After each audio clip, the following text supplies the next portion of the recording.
السلام علیکم ورحمۃ اللہ وبرکاتہ۔ بسم اللہ الرحمن الرحیم۔ میں ہوں آپ کا خادم روحانی معالج قاری محمود الحسن نقشبندی اویسی، اور آپ دیکھ رہے ہیں ہمارا چینل روحانی ادارہ۔ آج کا ہمارا موضوع ہے ساس کی اظہار ثانیہ۔ آج کل اللہ تعالی ہمیں معاف فرمائے کہ ہم نے اپنے کاموں کو چھوڑ دیا ہے، دوسرے کے کاموں میں ٹانگ اڑانے لگ گئے ہیں۔ جب بندہ اپنا کام کرے گا، اپنی ذمہ داری کو پورا کرے گا تو کوئی جھگڑا نہیں ہے۔ ایک بندہ وہ اپنا کام نہیں کر رہا، اب اس کو پیار سے سمجھائیں، محبت سے کہیں، احترام سے کہیں، پھر بار بار کہتے رہیں، کیا فرق پڑتا ہے؟ لیکن ٹوک لگانا، طنز کرنا، یہ بہت خطرناک بات ہے۔ اچھا، میں آپ کو چلتے چلتے ایک حدیث پاک بھی سنا دوں۔ رسول اللہ صلی اللہ علیہ وسلم نے فرمایا کہ لیس المؤمن بالطعان ولا اللعان، او کما قال علیہ السلام۔ مومن طعنہ نہیں دیتا، مومن لعنت نہیں کرتا۔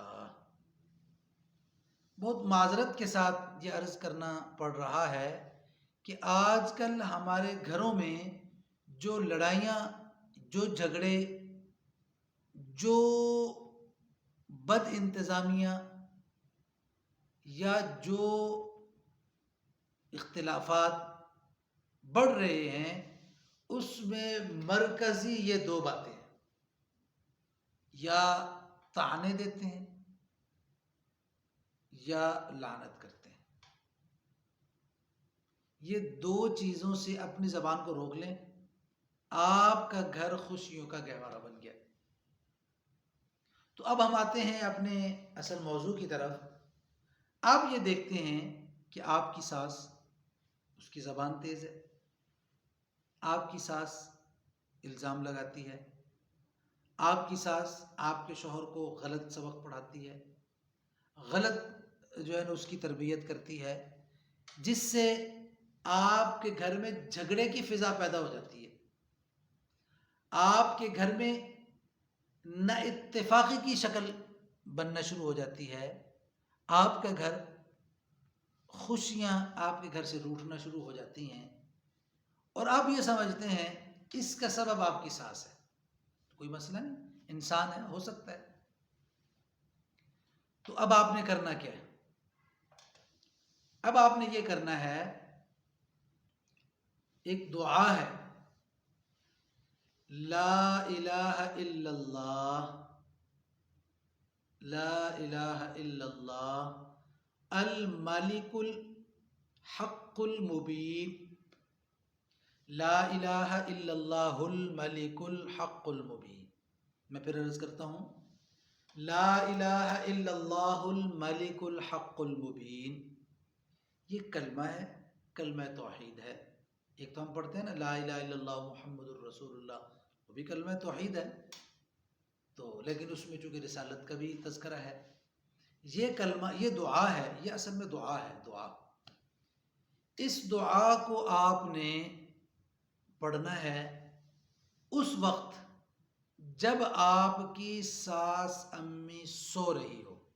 اصل وہی وقت ہے، بہترین عمل کا طریقہ وہی ہے، بہترین عمل کا وقت وہی ہے۔ وہ سو رہی ہیں، آپ جائے نماز پہ بیٹھ جائیں، تازہ وضو کریں۔ وضو مشکل ہے، بغیر وضو کے بھی بیٹھ کے پڑھ سکتے ہیں، چونکہ قرآن کی آیت نہیں ہے تو بغیر وضو کے پڑھی جا سکتی ہے۔ بہرحال وضو کی اپنی برکات ہے، وضو باوضو رہنا یہ مسلمان کی شان ہے، مرد ہو یا عورت باوضو رہنے کی کوشش فرمائیں۔